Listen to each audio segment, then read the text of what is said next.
बड'फा गोदोरथियारि सोलायनाय मावथांखिनि गेजेरजों दुलाराय बर' फरायसा आफादा बायदि बिथिंनि हाबाफारि लादों। बेबादिनो बोरिमाखा दख'रा एबसुआबो 13 बोसोर बैसो सिंनि हौवासाफोरनि जोलुर बे मावबादा खुंदों।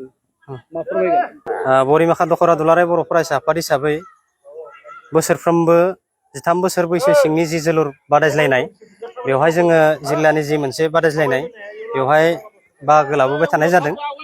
आरो नैबे मोनसे जि जोलुर बादायज्लायनाय बे बादायज्लायनायखौनो थांखि लानानै जों बोरिमाखा दख'रा दुलाराय बर' फरायसा आफादा जोंनि जावलिया देवान फोथाराव जोङो जोंनि दख'रानि सिंनि माखासे उन्दै उन्दै फंबाय बिथांमोनखौ नैबे जों जि मोनसे मावबादा बड'फा गोजोथियारि सोलायनायनि जि मोनसे मावथांखि बेनि सिङाव 13 बोसोर बैसो सिंनि जोंनि उन्दै उन्दै फंबायमोननो जोलुर मोनसे सोलोंथाइ बेखौ जोङो 10 जुलाइनिफ्राय जागायनानै दिनै जोबथि जोंनि जि मावबादा बेनि जोबथि सान बेवहाय जोङो जोंनि जि गेलेगिरि बिथांमोन दङ बिथांमोनखौ जोङो गेलेहोनानै बिथांमोननि गेजेराव साबसिन जायफ्रा गेलेनो हागोन बिथांमोनखौ जोङो सायख'नानै जोंनि दख'रानिफ्राय 13 बोसोर बैसो सिंनि जि गेलेगिरि बेवहाय जोङो बिथांमोनखौ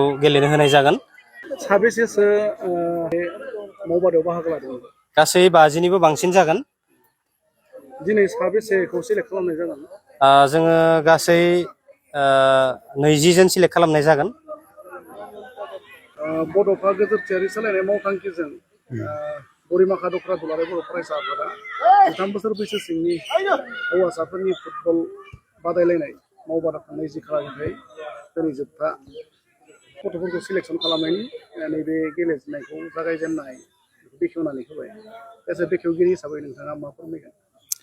आच्चा, गिबियावनो समनि रादाब खौरांगिरिनिसिम आंनि गाहाम हामलायनायखौ बावहरग्रोबाय।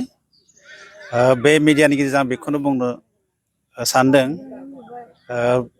बोरिमाखा दख'रा दुलाराय बर' फरायसा आफादनि बानजायनायाव थांनाय 10 जुलाइनिफ्राय दिनै 19 जुलाइसिम 13 बोसोर बैसोनि उन्दै उन्दै फरायसाफोरखौ बा गथ'फोरखौ बेसेन नाङै फुटबल गेलेनाय फोरोंथाय मावबादा बे मावबादा खालामनाय मोनसे गोजोनथाव बाख्नायथाव खोथा।